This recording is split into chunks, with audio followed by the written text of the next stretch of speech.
Hi guys, this is Klazart and I've got Cholera alongside me and we're going to be commentating on the MSL finals. This is going to be huge. This is Jaedong versus ForGG. Not exactly the finals everyone had anticipated, but nevertheless, hopefully we'll have some epic StarCraft in store for us today. We've got the Zerg champion for the moment against the upset Terran, who's been just tearing up established pros in his path and breaking all predictions. And on top of that, this is an inter-clan battle, or intra-clan battle, because both of these guys are in the same clan, and the first match is going to be on Colosseum. I've got Cholera alongside me. Cholera, you're not as excited about this as you would be about Flash versus Jaedong, are you?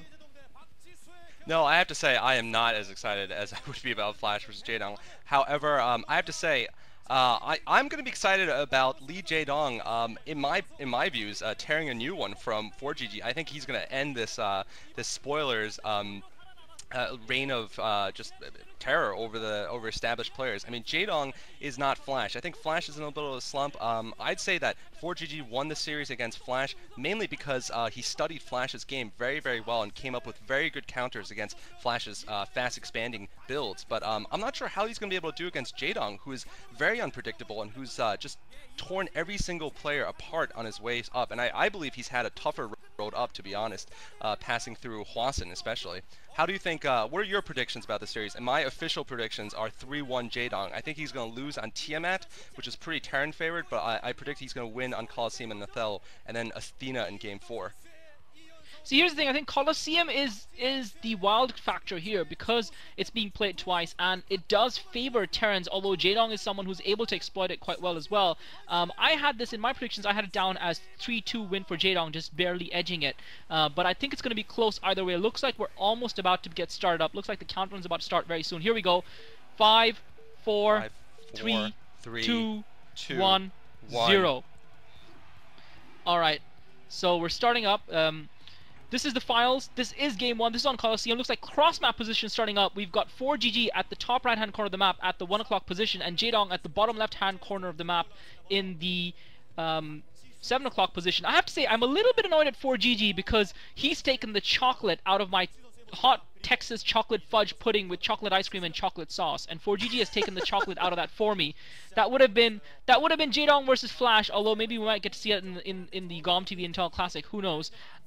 But nevertheless, I am a little bit annoyed. I think this is highly unpredictable because Jaedong is the kind of player who can surprise his opponents. ForGG is the kind of player who does rely a little bit on his preparation, and you know, we saw what July did in the OSL finals, and we saw what Jaedong did to Hwasin with that 4 pool, so we know Jaedong is not averse to catching his opponents off guard and doing something crazy to catch them by surprise and taking a big risk and throwing his opponents off their game. At the same time, ForGG seems to be very hard to flap. He doesn't seem to be the kind of person who would flap under pressure. It looks like he's going to start off by blocking his choke, so we might be in for a longish game here. Looks like ForGG, and I think that's a smart move to do if he's looking to fast expand to start out with on Colosseum. I don't know why Flash didn't do that versus him. But anyway, I have to say, I think it's impossible to predict this. Yeah, I think it is difficult to predict because both players are fairly unpredictable, and we're seeing a 9 pool from Jaedong actually an overpool from Jaedong, so certainly not the standard Zerg versus Terran build here. And I'm not sure if this is going to be in his favor because he is so far away from ForGG. We'll have to see if he manages to catch ForGG off guard, but ForGG has actually walled himself in.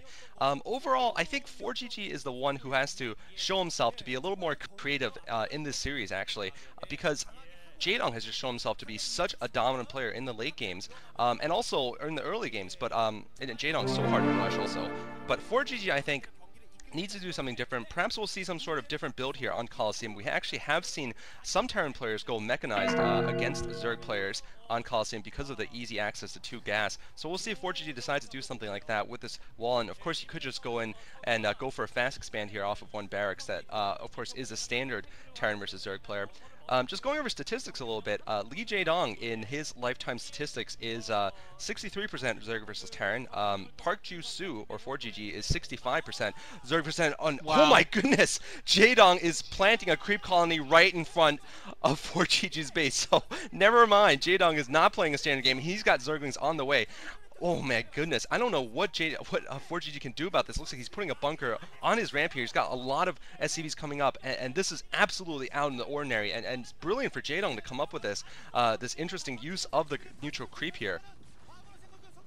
Yeah, I think Jaedong is actually going to get owned right about now because ForGG responded with the perfect counter, using the cliff to put that bunker up above the Sunken. The Sunken can't even see the bunker, and it can't hit the bunker. So all ForGG has to do is just to wait for that Sunken to die. And Jaedong, unfortunately for him, he went for that overpool strategy with the 9 pool, and it just didn't work for him because of the fact that it was cross map and ForGG walled himself in. Jaedong trying to use the Sunken, trying to get that supply depot down, using the Sunken to kill SCVs, doing some damage to his opponent's economy, but that Sunken is now going to go down, and Jaedong's rush is going to fail, and he has committed a lot of resources to that, and so now he's behind, and now he's going to be in trouble because ForGG is in an ideal position to just take the economic lead and get ahead, and Jaedong will be the one who has to do something creative. And I think that's an interesting comment that you made. You said Jaedong now starting up an expansion at the top left-hand corner of the map, as well as starting up an expansion, so he's going all out now, trying to counter-expand, realizing that he's a little bit behind ForGG. He's going to be up to ForGG to scout this. ForGG taking his natural expo now, but Jaedong looks like he's taking the natural expo off the 11 o'clock base as well. ForGG also putting the refinery up in his main.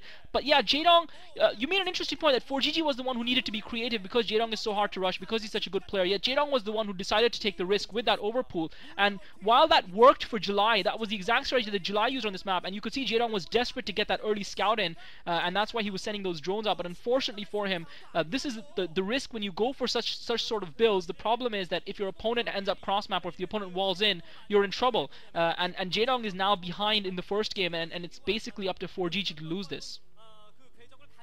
Yeah, I am very surprised, very surprised that Jaedong went for that strategy, this crazy putting that Sunken colony at the front, at that neutral creep, because I've never seen that done in a pro game before on Colosseum, although the possibility was always there, given that there was creep there. But I think it's mainly for defensive purposes. I never heard of it being used for offensive purposes. It's certainly creative, but I'm not sure if it was necessary. Jaedong is at his best, in my opinion, when he's playing the complete consummate macro game, when he builds just 2 Zerglings to kill the scouting SCV or probe, and then he just concentrates on drone production and getting his 3rd expansion up, and just playing a very macro heavy game. I think that is generally Jaedong's strength, and I'm just wondering, I'm just so puzzled by why he decided to go for this unorthodox move against ForGG, perhaps just trying to shake his confidence a little bit like July did against Best. But I think this is going to backfire on him, because he's given ForGG a significant lead here in the game, and ForGG's already got his factory going up, interesting enough.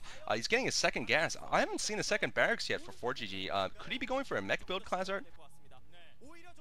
Anything is possible at this point. These guys are completely unpredictable. The big thing I'm worried about from Jaedong's point of view is that his lair is actually up again at the 11 o'clock base, as well as his evolution chamber is going up there. So that he's really vulnerable if ForGG scouts that. ForGG has got his academy up.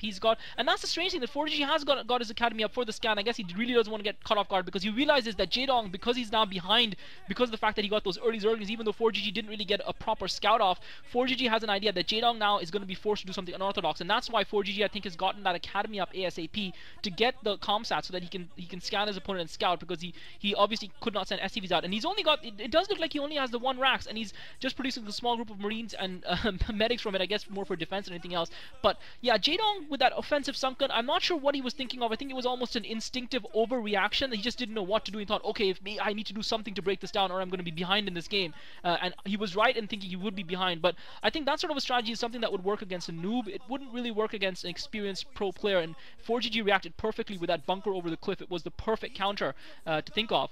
Meanwhile, Jaedong looks like he's getting a Spire up. So Jaedong has he has sort of pulled it back in terms of getting that second gas, the 3rd gas going, so he's got that expansion, and it's just a matter of the scout for ForGG. But ForGG is already getting his starport and control tower up, so it looks like ForGG looks like he's going to be, and he's getting a science facility very early on. I'm not sure what exactly his plans are. I thought initially maybe he might be trying to get drops going, but he hasn't even built a machine shop, so it looks like he might be going for some sort of a bio build, but he doesn't have the barracks, so he's only got 2 racks at the moment, and he's going to have very early science facilities. So I guess he fears Jaedong either coming in with lurkers or something, and he wants to be prepared for that. Now he's putting the 3rd racks down, so it looks like we might indeed be seeing a bio build for GG. Looks like he's going to be going medic marines and science vessels, and it's just a question of how early he scouts that expansion of Jaedong's. Jaedong is really spread out thin in terms of his defense. Yeah, and the fact that Jaedong put all of his tech at his corner building is going to make ForGG very suspicious. I think that was actually a mistake. And ForGG producing a dropship here, so he is going to be going for a drop. What I meant was, if he had put his lair and his spire around his main, perhaps ForGG would not have had the need to go and scan probably every location in the map possible. But he probably has scanned Jaedong's expansion because of the lack of buildings in his main, and Jaedong's going to be in huge trouble here. ForGG has gone for the fast starport, very innovative strategy, very different strategy. Reminds me of sort of old school boxer plays when he went for rushes to to Science Facility, and he was the master of the dropship, and looks like ForGG is definitely taking a page out of his book here. He's going to be going for this drop behind the lines here, and only Mutalisks up for Jaedong, although I suspect there should be about 9 Mutalisks coming up. For some reason, I only see 1 Mutalisk. I think, where are the other Mutalisks? I have no idea. And oh, this is absolutely disastrous for Jaedong. He's lost his Spire, which was at that hidden location, and just absolutely, I think an unnecessary mistake there, a necessary thing there for him to put that lair at that expansion, because it's only going to make ForGG suspicious about him having a hidden expansion. And ForGG was not tricked at all by what Jaedong did. He just immediately found it, probably using scan, and now Jaedong is in a world of hurt. I don't see how he can come back from this. He's lost all of his tech. He's morphing his hive at this expansion. I guess it's the only place he could possibly do so. Finally, he's got a couple of Mutalisks, and they're going to pick off this Marine there, but I don't see any other tech in his building. Perhaps he has a Hydralisk den actually in his main, researching lurkers. But this is an absolutely brilliant strategy from ForGG, I would say.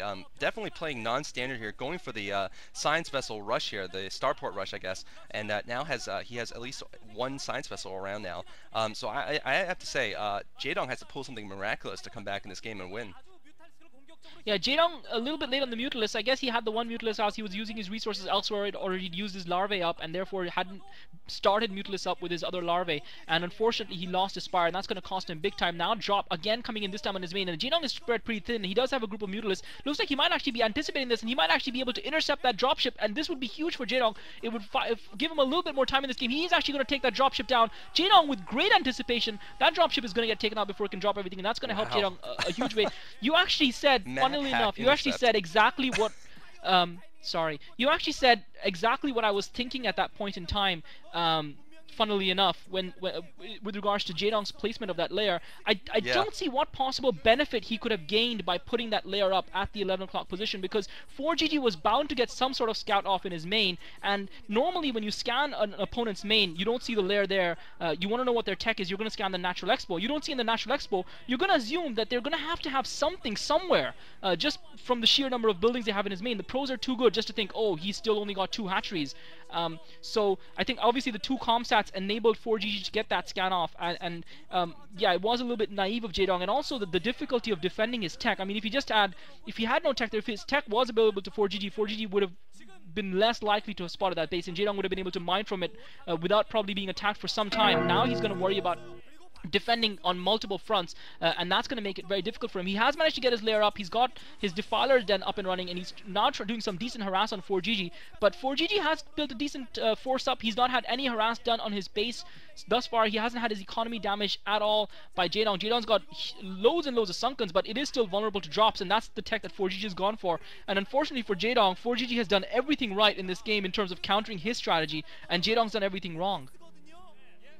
Yeah, absolutely. I mean, this is just, I hate to say it, but it looks definitely not like pro StarCraft play from the Zerg player. I mean, he's got a lot of sunken colonies and yet no lurkers. I was mistaken in saying there was a Hydralisk den. I guess he's been forced into this corner by his admittedly poor play in the beginning, surprisingly poor play, and by his bizarre choice-making, decision-making, and he's been forced to go for all these sunken colonies at every base. And of course, sunken colonies are just not effective against a late-game army where you have those dropships and that mobility. Now he's gone for an Ultras den in his Ultras Cavern in his main base. I'm not sure if he has the resources yet to do that, to go for any significant number of Ultras, although I guess he's decided it's too late to go for lurkers. He might as well just go for the endgame units. And oh, nice irradiate there, but also a nice pull there.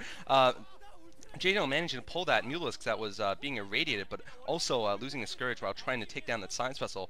So Jaedong has 2 Evolution Chambers. He's going for those mass upgrades for his melee and his armor probably. I think +1 armor already up for Jaedong, but he's going to have a lot of trouble here defending, I guess, until his Ultras come out, although those sunken colonies, I guess, would be beneficial. Oh, Jaedong's not pulling it!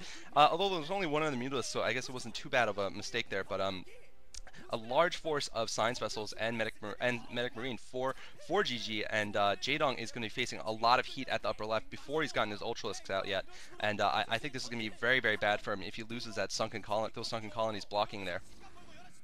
Yeah, I think strangely enough, because of the position that Jaedong's in, a static defense was almost the better option, because he just, if he tried to build lurkers and try and play a standard game, he was so far behind that I don't think he would have been able to cope in terms of unit numbers and to be able to actually effect enough damage and to have movement around the map. But unfortunately, the static defense is hugely vulnerable to the drops, and I thought that ForGG would be concentrating primarily on science vessels with his starport, but I think he might actually have had a couple of starports with control towers, because he's now got a fleet of about 4 dropships, and I think Jaedong is going to be defenseless against this. I think he does have a couple of scourges, but he's not going to see this coming. He's going to first have his attention drawn away by the medic and marines and the science vessels. Jaedong sending a group of Zerglings out. Unfortunately, Zerglings getting caught out, and the drop is going to come in behind those units, and it's going to be interesting to see which direction ForGG goes for the drop. Jaedong does have a number of, and brilliant by ForGG, he lures all of the, Jaedong takes out about 4 of the science vessels, but ForGG is now going to get a drop of about 4 dropships in Jaedong's main, and Jaedong's main is going to be decimated. He's going to lose all of his tech here. Luckily for him, he's got a group of Zerglings popping up, but those Zerglings aren't going to be nearly enough against these masses and masses of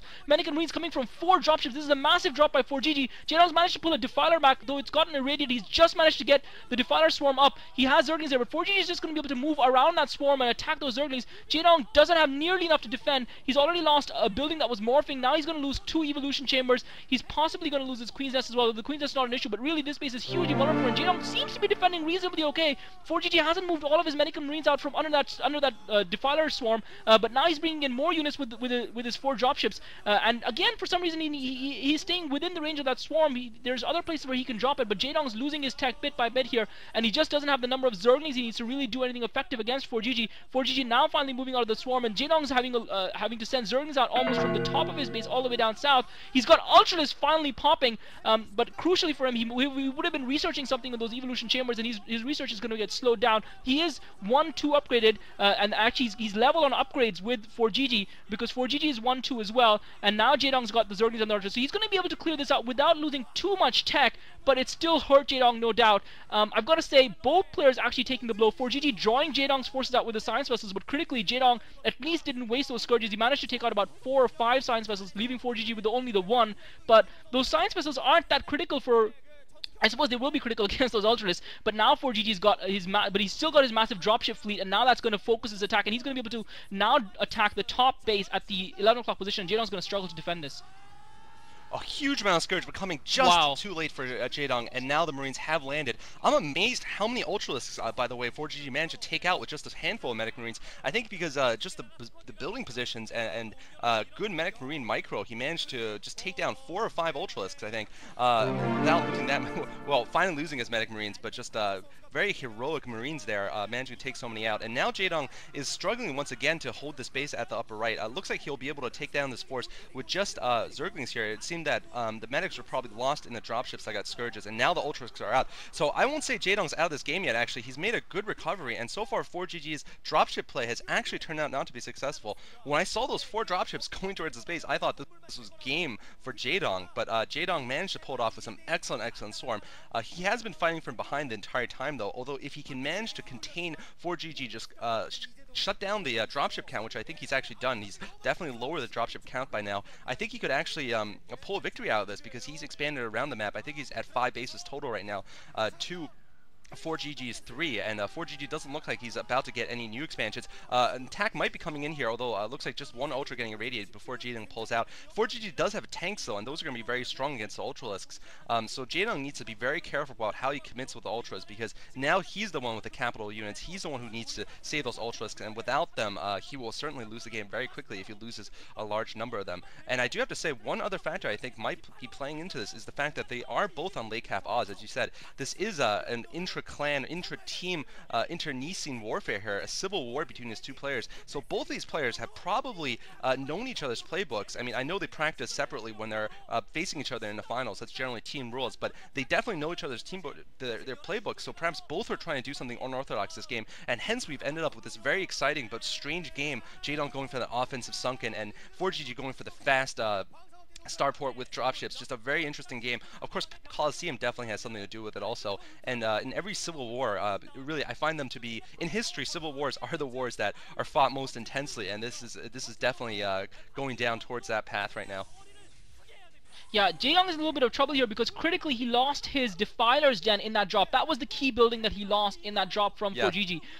Both players did offset each other a little bit. Jaedong did a key maneuver in taking out those science vessels, and that's what allowed Jaedong to kind of stay back in this game. Then also he managed to kill those dropships. That was Hero Scourge by Jaedong. Jaedong now is going to actually get the Defiler's Den up. He's trying to get within range of those siege tanks, but ForGG has got a decent spread. Jaedong again with another swarm just in the right time. He needs one more Defiler swarm really to be able to break this attack that ForGG has, but unfortunately he seemed to run out of Defilers, and he's going to be forced to pull his Ultras back. I think one more swarm would have really done it for Jaedong, and unfortunately for him, ForGG had just enough things built up. There's a couple of things I've noticed in the game. The first thing I've noticed is that both players seem to be playing to each other's, or playing against each other's weaknesses and focusing on each other's weaknesses. Jaedong's weakness obviously being his tech in this case, ForGG going for the tech, trying to take it down, using the dropships to maximum advantage, trying to use Jaedong's positioning. The truth is, I don't think Jaedong has any right to be in this game right now, considering the lead that ForGG has had from the beginning and considering that the advantages that he's had. But what's kept Jaedong in this game is that ForGG's micro has been decidedly poor. The number of times he's lost units to Scourges has been much more than I've seen for any other professional level Terran StarCraft player. He's just lost dropships and science vessels to Scourges continuously. And even in that drop, when he dropped Jaedong's main, when he was trying to take that tech, he left his Medic and Marine sitting under that swarm for a long time, which is why a small group of Zerglings and a single Ultras or a couple of Ultras was able to effect significant damage on his forces. So despite having a superior force, his in-game and in-battle micro has been quite poor, and that's what's allowed Jaedong, because Jaedong's obviously superior in that regard, has better multitasking to actually affect, but now Jaedong is coming under the cosh because ForGG's superior macro is now starting to tell, because he's got those siege tanks. But I think the big factor for Jaedong was losing that Defiler's Den. If he hadn't lost that Defiler's Den, he would have been able to stay in this game and put some counter pressure on his opponent. But now ForGG has built up a massive force of siege tanks and Marines positioned on the cliff above Jaedong's base, and Jaedong just doesn't have the answer to break it. He needs something like Guardians at this stage. He certainly needs Defilers. He doesn't seem to be able to get enough swarms going. He needs to have Plague. He doesn't seem to get that. ForGG doesn't even have too many science vessels, and yet he's managed. And it looks like Jaedong might actually be able to just about break this attack with his Ultras, but ForGG's defense holds, and he's got science vessels coming in to back it up. Jaedong looks like he's going to try and intercept ForGG's reinforcements instead, but Jaedong really is struggling to stay afloat right now. Those Ultras are going to go down, getting irradiated by the science vessels, and I think now we're seeing the balance tilt firmly in ForGG's favor, and he's now getting into a game-winning position, and I think Jaedong's running on almost empty now. Yeah, I have to agree. 2-3 Marines, by the way, for ForGG, those are very deadly, and I have to say, I agree with you about ForGG's play not being stellar. I think Jaedong mainly lost this game rather than ForGG winning it, but ForGG definitely went for an interesting build there, and looks like he is going to take this game unless Jaedong can somehow break this contain he has around his main base. This is once again because of the fact that he's basically divided in half here. Jaedong is half his production's at the upper left and half is at his lower left here. So he can't really, I mean, it's good, I suppose, for a pincer attack, but it's also very difficult for him to bring reinforcements to his main. And once the Terran is so established in the tactical defense, as ForGG is right now, it's just almost impossible for a Zerg to break through it. I actually think that, to be honest, Lurkers might have been a better answer than Ultralisks. For the cost effectiveness, I think Lurkers are a little bit higher than Ultralisks, unless you have so many more bases in the Terran that you can really do it. And I don't think Jaedong did, but it looks like right now it's going to be a moot point. I think Jaedong, after he loses this attack, might have to GG here. It looks like he's going in here with a swarm. A couple of Ultralisks in the front here, and he manages to get a couple in, but no, looks like no, he's forced to retreat once again. And I have to say, Jaedong's Ultralisk control of this game has not been impressive at all. Perhaps I haven't seen too many games, and a plague going off finally on some of ForGG's troops. I think this is too late here. I haven't really seen too many of Jaedong's games where he went Ultras, and I really haven't been impressed in this game with his control of Ultras. But regardless, what you were saying before about ForGG's skill, I agree with. He actually hasn't played a game against Zerg in since February in a pro level. Looks like Jaedong going for an attack. He might be able to clear off the troops. No, once again retreating with his Ultras. Looks like he probably will lose the remaining 3 Ultralisks he has here.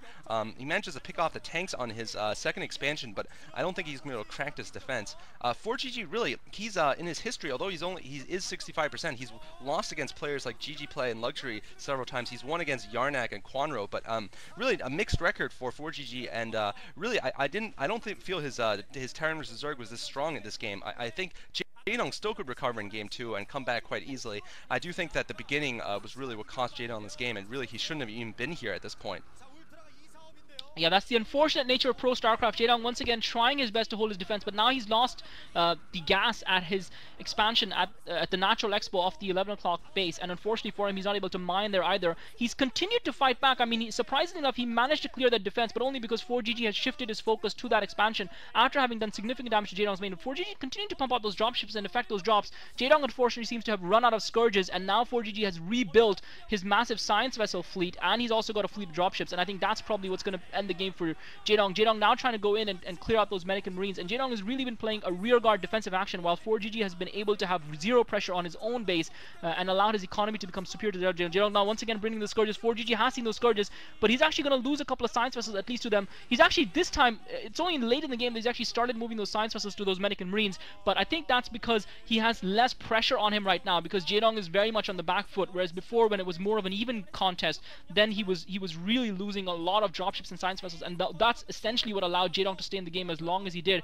But unfortunately, it's one of the great things about StarCraft that allows players to take gambles, but it's also one of the unfortunate things about StarCraft that when you commit yourself to any sort of strategy at the start, excuse me, it does almost decide the game, and once you make a false move at the beginning, that can just pretty much end the game right there. So even though this game has lasted 23 plus minutes, it really ended in the first 3 or 4 minutes. It really would have taken a massive mistake from the Terran player to lose that game. Although Jaedong, again, I think he responded well by going for that expansion at the and ForGG looks like he's going to have another couple of dropships. Jaedong continued to get the Scourges out, and really Jaedong fighting really well, and I am hopeful for him in the following games of the series. I don't think he's not down and out. Colosseum is a map that you would have expected him to have a little bit of trouble on, and it looks like that's come to pass.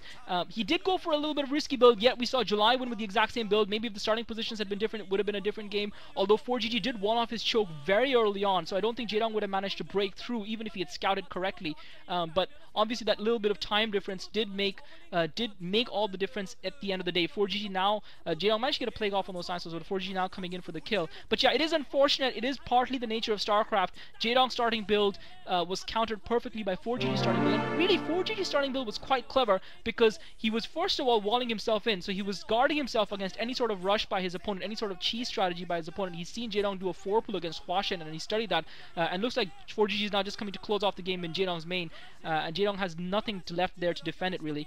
So first of all, he would have defended against that. Secondly, with that build, he was also going to be able to expand fast and get his economy up and running, so if his opponent was macroing up, he would have been in a good position to defend against that, and at the same time he was going to get the drop ships going, so he would have been able to strike out his opponent on a map which spreading out can be difficult on. So ForGG, I think, played a very clever game overall, and you've got to give him a lot of credit for it. So GG there. ForGG takes the first game in a surprise victory against Jaedong, who made a couple of key errors, it has to be said. Yeah, but I have to say, going back to what you were saying right in the beginning about Flash versus Jaedong, I definitely noticed one difference was that ForGG didn't go for his expansions until fairly late in the game. Even though he had map control from his science vessels onwards, from when he got his science vessels onwards, he didn't get his fourth base until quite late in the game, and Flash definitely would not have done that. The macro Terran would have just gone and gotten 4 or 5 bases by the time the game reached Ultralisks, and he would have just sealed the game much faster. So I don't think ForGG's play was absolutely that great this game. I do think that Jaedong was the one who made the mistakes, particularly the 2 mistakes, going for that sunken colony, which was just bizarre, and then placing his expansion at the 11 o'clock, and then placing all of his tech there so that it would inevitably be scouted, and I think those cost him the game. But I still think that Jaedong is looking near his best towards the end game, and so I see a lot of hope for him to do well in the next map, which is Othello. Those are pretty much my thoughts. Any finishing thoughts on the game, Klazart? No, GG. Credit to ForGG. He did well, although a lot of his micro left a lot to be desired through most of the game. But I think he earned that victory. He played solidly enough.